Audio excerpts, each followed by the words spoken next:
ज्याला 5 वर्षापूर्वी निवडून दिलं, लोकांनी डोक्यावर घेतलं, तो निवडून गेलेला खासदार जो दिल्लीला गेला तो पुन्हा मतदारसंघामध्ये कुणालाही दिसला नाही। माझा पराभव झाला त्या दिवसापासून अगदी डॉक्टर अमोल कोल्हे यांचं फोन करून अभिनंदन केलं आणि दुसऱ्या दिवसापासून कामाला लागलोय। केंद्रामधून एकही रुपयाचा निधी आणला नाही, सिंगल नवा रुपयाचा निधी आणला नाही। जे काय जाहिराती आणि स्टंटबाजी चालू आहे ती मी 2014 ते 2019 मध्ये मंजूर केलेल्या प्रकल्पाची जाहिरातबाजी चालू आहे। निवडणुकीच्या प्रचाराच्या निमित्तानं आज या ठिकाणी आपल्याला मार्गदर्शन करण्यासाठी वेळात वेळ काढून, खरं म्हणजे आज बारामती मतदारसंघातील लोकसभेचं मतदान असून सुद्धा एक कर्तव्य आणि जबाबदारी ह्या भावनेतून शिरूर लोकसभा मतदारसंघामध्ये ज्यांच्या प्रचार दौऱ्याला सुरुवात झाली ते महाराष्ट्राचे उपमुख्यमंत्री आदरणीय अजितदादा पवार आणि व्यासपीठावर उपस्थित असलेले सर्व सन्माननीय मित्र, आपल्या ह्या निवडणुकीच्या मतदानाला अवघे 5-6 दिवस उरले। 13 तारखेला ह्या निवडणुकीचं मतदान आहे।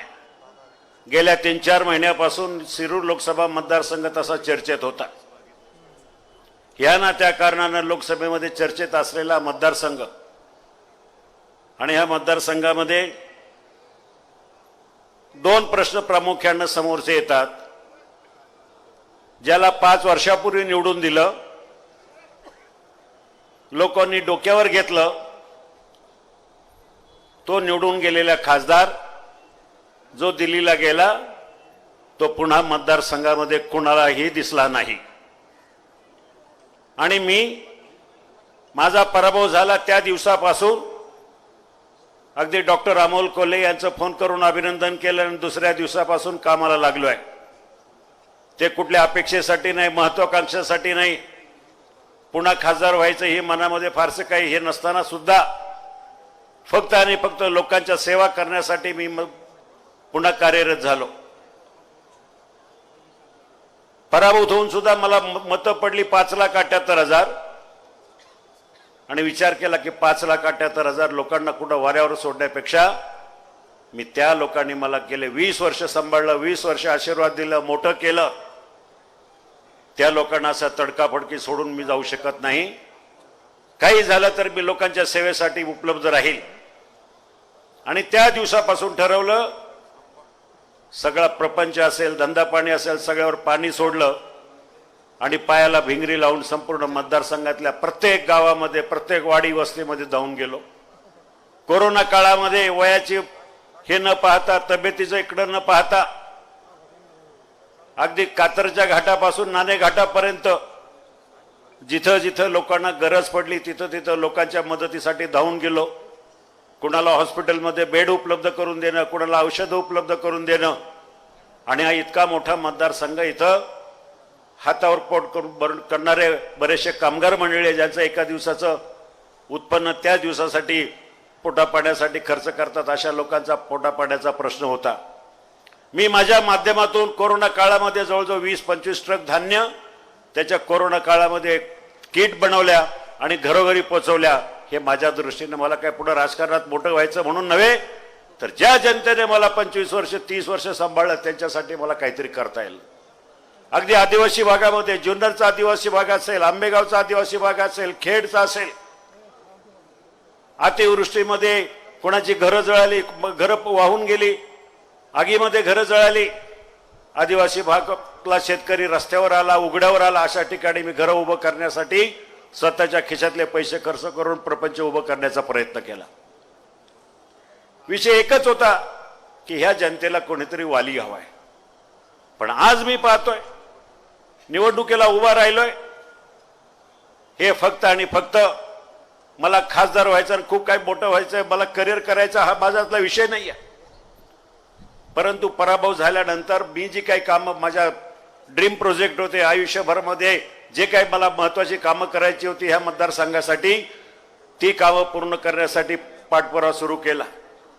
उदाहरण सांगायचं तर Pune Nashik high speed railway, semi high speed railway या प्रकल्पासाठी जवळजवळ 2005 ते 2018-13 वर्ष संघर्ष केला। प्रत्येक रेल्वे बजेटमध्ये सरकारबरोबर संघर्ष केला आणि 13 वर्षाच्या प्रतीक्षेनंतर हा प्रकल्प मंजुरीच्या मार्गावर आला। त्या प्रकल्पाचं डीपीआर तयार झाला। दुर्दैवानं पराभव झाला, पण आज मला सुद्धा खेदानं सांगावंसं वाटतं 5 वर्षामध्ये अंतिम मंजुरीसाठी आलेली रेल्वेची फाईल ही फक्त चर्चेत पेपरमध्ये आणि सोशल मीडियामध्ये राहिली। आजही ती फाईल रेल्वे बोर्डाच्या चेअरमनच्या ऑफिसमध्ये आहे, त्याच टेबलवर त्याच अवस्थेमध्ये तशीच राहिलेली आहे। 5 वर्षात रेल्वेची फाईल हल्ली नाही। इथं मात्र प्रचाराच्या जोराजोरामध्ये घोषणा होत आहेत, परंतु रेल्वेचं काम झालं नाही। तो प्रकल्प मला पुरा करायचा आहे। त्या प्रकल्पासाठी आजची किंमत आहे जवळजवळ 24,000 कोटी रुपये। आपल्या हवेली तालुक्यातून मोठ्या प्रमाणात रेल्वेचा रूट जातोय। 24,000 कोटी रुपये त्या प्रकल्पाला लागत आहे। दुसरी या मतदारसंघातली सगळ्यात महत्वाची समस्या म्हणजे वाहतुकीचा खोळंबा आणि ट्रॅफिक। शिरूर लोकसभा मतदारसंघ असा एकमेव लोकसभा मतदारसंघ आहे जिथं ट्रॅफिकची समस्या सगळ्यात जास्त आहे। महाराष्ट्रातल्या सगळ्यात जास्त ट्रॅफिकची समस्या कुठे असेल तर आपल्या हडपसरमध्ये सोलापूर रोड, नगर रोड, पुणे नाशिक रोड आणि तळेगाव चाकण शिक्रापूर रोड। चाकणच्या ट्रॅफिकच्या प्रश्नावर गेल्या वर्षी माझ्या विरोधात निवडून आलेल्या उमेदवारांनी चाकणच्या ट्रॅफिकच्या प्रश्नावर काही केलं नाही। आजही चाकणची ट्रॅफिक आहे तशीच आहे, वाघोलीची ट्रॅफिक आहे तशीच आहे, आपल्या उरुळी कांचनच्या इथं असलेला ट्रॅफिकचा खोळंबा आहे तोच आहे। आणि हे सगळं करण्यासाठी मला कमीत कमी येणाऱ्या 5 वर्षामध्ये जवळजवळ 20 ते 25,000 कोटी रुपयाची गरज आहे।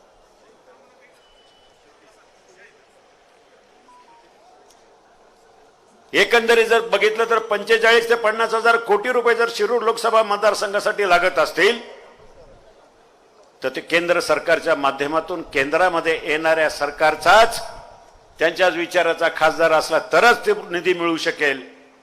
आणि उद्या केंद्रामध्ये येणारं सरकार हे नरेंद्र मोदींच्या नेतृत्वाखालीच असणार याबद्दल तीळमात्र शंका नाही। कारण गेल्या 10 वर्ष आपण पाहिलं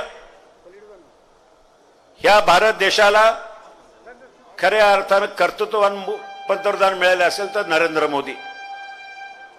भारताचा चेहरा मोहरा बदलणं आणि एक नवीन भारत निर्माण करण्यासाठी त्यांनी केलेली 10 वर्षामध्ये कामं जर पाहिली तर 70 वर्षामध्ये अशा प्रकारचं नेतृत्व, अशा प्रकारचं केंद्रात सरकार कधी यापूर्वी आलं नव्हतं। मग केंद्रात जर नरेंद्र मोदी सरकारचं येणार असेल, केंद्रामध्ये नरेंद्र मोदी पंतप्रधान होणार असतील तर माझ्या शिरूर लोकसभा मतदारसंघातला खासदार सुद्धा त्यांच्याच विचाराचा असला पाहिजे। त्यांच्याच विचाराचा खासदार असेल तर ह्या मतदारसंघामध्ये येणाऱ्या 5 वर्षामध्ये 45-50,000 कोटी रुपयाचे प्रकल्प पूर्ण करण्यासाठी त्याला मोठ्या प्रमाणात मदत होईल। प्राधान्याने ते प्रकल्प मंजूर होतील। अन्यथा 5 वर्षापूर्वी निवडून दिलेल्या चुकीच्या खासदारानं केंद्रामधून एकही रुपयाचा निधी आणला नाही, सिंगल नवा रुपयाचा निधी आणला नाही। जे काय जाहिराती आणि स्टंटबाजी चालू आहे ती मी 2014 ते 2019 मध्ये मंजूर केलेल्या प्रकल्पाची जाहिरातबाजी चालू आहे। आणि म्हणून हे सगळं परिस्थिती पाहता आपल्याला विरोधी पक्षातला खासदार निवडून दिल्यानंतर मतदारसंघाचं किती मोठं नुकसान होतं हे आपण सगळ्या जनतेने पाहिलंय। म्हणून मला आपल्याला विनंती करायची, आज त्यांच्याकडे प्रचाराचे मुद्दे काय? गेल्या 3-4 महिन्यापासून प्रचाराचा मुद्दा हेच होता की केंद्र सरकारने शेतकऱ्यावर अन्याय केले, केंद्र सरकारने कांद्याच्या निर्यात बंदी उठवली नाही, त्यामुळे शेतकरी उद्ध्वस्त झालाय। आम्हाला सुद्धा शेतकऱ्याची तळमळ आहे, आम्ही सुद्धा शेतकरीच आहोत। मला आठवते 2-3 महिन्यापूर्वी मी आदरणीय अजितदादा असतील, देवेंद्रजी असतील, मुख्यमंत्री असतील, मी आणि अन्य काही खासदार निवेदन मांडलं की आमच्या महाराष्ट्रातल्या शेतकऱ्याच्या शेती मालाला भाव मिळाला पाहिजे आणि खास करून कांद्याच्या निर्यात बंदी उठली पाहिजे। राज्य सरकारने प्रस्ताव केंद्राकडे पाठवला आणि केंद्राने 3 टप्प्यामध्ये निर्यात बंदी उठवली। त्यामध्ये सुरुवातीला 10,000 टन, नंतर परत दुसरे 10,000 टन आणि आता 1,00,000 टन, असे 1,20,000 टनाची निर्यात बंदी उठवली आणि आता कायमची निर्यात बंदी उठवली. आता हा प्रचाराचा मुद्दा त्यांच्याकडे तेवढाच होता. आज समोरचा उमेदवार मतदारसंघामध्ये जाऊ शकत नाही, प्रचार करू शकत नाही. ग्रामीण भागामध्ये तर बऱ्याचशा ठिकाणी त्यांना वेशीवर अडवलं आणि त्यांना विचारलं की तुमचा आम्ही सत्कार वेशीवरच करतो, मला फक्त हे सांगा की आमच्या गावासाठी 5 वर्षासाठी तुम्ही काय केलं. जुन्नर, आंबेगाव, खेड आणि शिरूर ह्या 4 तालुक्यामध्ये जवळजवळ 12 गावांमध्ये त्यांना अडवलं, परत त्यांना पाठवलं. कारण त्या गावाने दाखवलं की 20-20 निवेदनं तुमच्याकडे दिली, तुम्हाला फोन केले, तुम्ही भेटले नाही, तुम्ही आमच्याकडे आले नाही, तुम्ही आम्हाला फोन केला नाही, आमचा फोन घेतला नाही. जेव्हा जेव्हा आम्ही फोन केला ग्रामस्थांनी तेव्हा तुमचाच पीए तुमच्या आवाजात बोलतो आणि आम्हाला काहीतरी चुकीची उत्तरं देतो, म्हणून तुम्ही आमच्या गावामध्ये प्रचाराला येऊ नका. अशी परिस्थिती असल्यानंतर कुठंतरी खोटा काहीतरी प्रचार करायचा, लोकांना भावनिक साथ घालायची. त्यांना बोलायला चांगलं येतं, शेवटी नाटककार आहे, अभिनेता आहे. काही जे अस्तित्वात नाही ते दाखवण्याचा प्रयत्न करण्याचा हा त्यांचा धंदा असतो.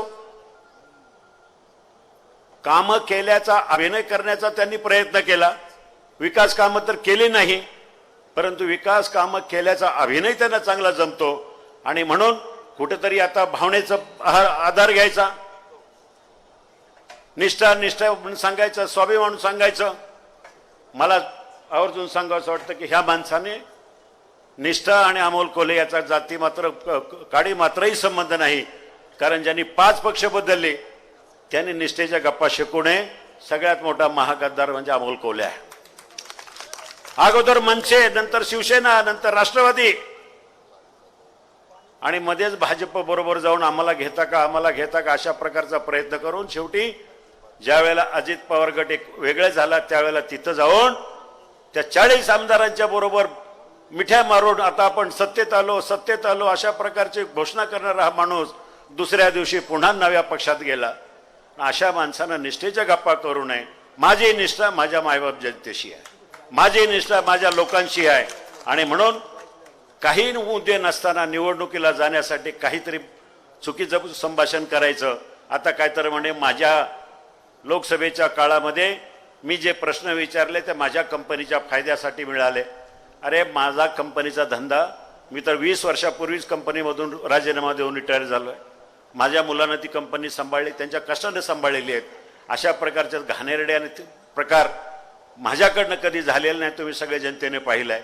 आणि म्हणून मला आपल्याला आवर्जून सांगावं असं वाटतं की मी विकास कामं केली आहे. गेल्या 1.5 वर्षामध्ये खासदार नसताना, काही पद नसताना ह्या मतदारसंघातल्या जवळजवळ 450-500 गावांना मी निधी देऊ शकलो. 750 गावांना मी व्हिजिट केल्या गावभेट दौऱ्याच्या निमित्तानं. कारण त्याचं कारण ह्या राज्य सरकारनं आम्हाला ताकद दिली विकास कामाच्या माध्यमातून. आणि ती ताकद देत असताना आज आपण पाहतोय आपल्या जिल्ह्याचे पालकमंत्री आदरणीय अजितदादा पवार यांच्या माध्यमातून आम्हाला इतका भरीव निधी मिळाला की आम्ही गावोगावी विकास कामाच्या माध्यमातून जाऊ शकतो. आज लोक आवर्जून कुठल्याही गावात जा, आदरणीय अजितदादांचं आदरानं नाव घेतात की शब्दाचा पक्का माणूस कुठल्याही परिस्थितीत दिलेला शब्द पूर्ण करेल. विकास कामं हा त्यांचा एकमेव ध्यास. त्यामुळं कुठल्याही गावात जा, कुठेही सांगा तर अजितदादांनी आम्हाला निधी दिलाय, अजितदादांनी आम्हाला निधी दिलाय, आमचं काम केलं, अशा प्रकारचं होत आहे. तर म्हणून एका बाजूला राज्य सरकारची ताकद आमच्या पाठीमागं आहे आणि दुसऱ्या बाजूनं केंद्र सरकारची महाशक्ती आमच्या बरोबर आहे. आणि त्यामुळं ह्या मतदारसंघातले विकासाचे प्रश्न सोडवल्याशिवाय राहणार नाही. मी आपल्याला आवर्जून सांगेल, साखर कारखानदारीमध्ये माझा 30 वर्षाचा अनुभव आहे. मी सुद्धा भीमाशंकर सहकारी साखर कारखान्याचा संस्थापक चेअरमन होतो. मला माहिती आहे कारखाना कसा चालवायचा, कारखान्याच्या अडचणी काय आहेत. आज आपल्या थेऊर कारखान्याच्या संदर्भामध्ये मला अनेक लोकांच्या चर्चा केल्या.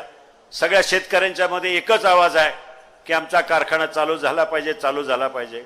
आदरणीय दादांनी त्या संदर्भामध्ये सगळ्या संचालक मंडळांना बोलवून घेतलं आणि सांगितलं की आपण लवकरात लवकर आचारसंहिता संपल्यानंतर कारखाना चालू करण्यासाठी आम्ही प्रयत्न करू. मी स्वतः त्यासाठी मध्यस्थी करेल, मी स्वतः त्यासाठी पुढाकार घेईल आणि निवडून आल्यानंतर हा कारखाना लवकरात लवकर कसा चालू होईल यासाठी प्रयत्न करून या भागाचा शेतकऱ्यांचा नंदनवन झाल्याशिवाय राहणार नाही. एवढंच या ठिकाणी सांगतो आणि आपली रजा घेतो. धन्यवाद. जय हिंद, जय महाराष्ट्र.